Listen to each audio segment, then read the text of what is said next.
Baru-baru ini TikTok dihebohkan dengan tren kostum dokter wabah yang dipopulerkan oleh anak-anak muda di Eropa. Bentuknya aneh tapi justru bikin penasaran banyak orang. Soalnya itu kan pakaian dokter zaman dulu sebelum kenal yang namanya masker. Tapi dari dulu sih tren fashion emang banyak yang aneh-aneh sih. Seperti yang bakal aku bahas dalam video kali ini. Yuk simak sampai habis, tren fashion mode paling tidak biasa dalam sejarah.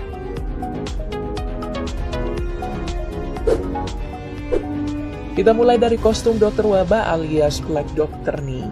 Jadi sebenarnya kostum ini awalnya digunakan di Prancis dan Italia pada abad ke-17. Dan hanya dipakai oleh dokter untuk menangani wabah. Berupa mantel yang memanjang sampai ke kaki, pakai sarung tangan, topi bundar yang lebar, dan topeng berbentuk paruh burung. Pada topeng ini juga terdapat lubang yang dilapisi kaca pada bagian kedua matanya, dan ada lubang kecil untuk saluran oksigen biar dokternya tetap bernafas. Juga di ujungnya itu sebenarnya untuk menaruh wewangian dari bahan alami seperti rempah atau bunga lavender. Tujuannya ya untuk melindungi diri mereka dari penyakit yang menular lewat udara. Dalam sejarahnya, kostum ini disebut-sebut pertama kali dirancang di tahun 1619 oleh Charles Delord, seorang dokter medis Prancis yang berpraktik di beberapa wilayah di seluruh Eropa selama abad ke-17. Kostum ini juga digunakan oleh para dokter saat peristiwa wabah di tahun 1656 yang menewaskan 145.000 orang di Roma dan 300.000 orang di Naples. Karena itu, kostum ini membuat orang-orang ketakutan karena merupakan sebuah tanda kematian yang sudah dekat. Makanya, belakangan jadi salah satu pilihan kostum untuk perayaan Halloween juga. Nggak taunya sekarang malah heboh di TikTok. Mungkin karena pandemi, jadi orang-orang pada ingat sama kostum penanganan wabah ini. Yang pasti, di Eropa emang paling banyak banget sih tren fashion aneh-anehnya. Mulai dari rok raksasa Victoria yang tren di tahun 1850-an. Nah, biar rok raksasanya ngembang, mereka harus menggunakan krinolin, sebuah alat yang terbuat dari benang, bulu kuda, atau bahkan baja yang digunakan pada bagian pinggang agar tubuh terlihat lebih ramping dan juga indah, serta hanya dipakai sebagai penanda status sosial. Bener terlihat anggun sih, tapi ternyata alat ini juga bisa mematikan loh, dan aslinya gak nyaman dipakai, karena berat.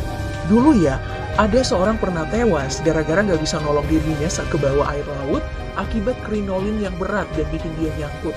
Bahkan ada laporan bahwa selama akhir 1850-an dan akhir 1860-an di Inggris, sekitar 3.000 perempuan tewas dalam kebakaran karena menggunakan krinolin yang memang bahannya mudah terbakar. Terus bisa bikin nyangkut di kaki orang lain atau roda kereta. Mudah tertiup angin tiba-tiba juga, sampai pemakainya jadi gampang jatuh. Gak cuma wanita aja nih, di abad 19 ada tren fashion pria yang dikenal dengan the stiff high collar. Semacam kerah keras yang berfungsi untuk membuat leher nampak tinggi dan juga tegak. Hal ini dikaitkan dengan simbol kejantanan pria. Tapi sebenarnya kerah tinggi ini juga menyiksa. Soalnya sirkulasi udara antara mulut dan rongga di leher bisa kepotong. Bahkan bisa sampai menjadi tercekik. Jadi ingat sama suku Kayan di Myanmar ya, yang menilai kecantikan perempuan dari seberapa panjang lehernya. Makanya sampai pakai gelang leher yang amat menyiksa itu. Terus masih di Eropa nih, ada korset yang tren banget di tahun 1900-an. Awalnya sih tujuannya buat menekan perut dan pinggang, karena dulu tubuh yang indah itu ya dinilai dari bentuk pinggang yang kecil dan pantat yang besar. Tapi faktanya pengguna korset ini merasa tersiksa, susah bernafas, bahkan ada yang sampai wafat karena tulangnya jadi berubah bentuk. Iya, amit-amit deh.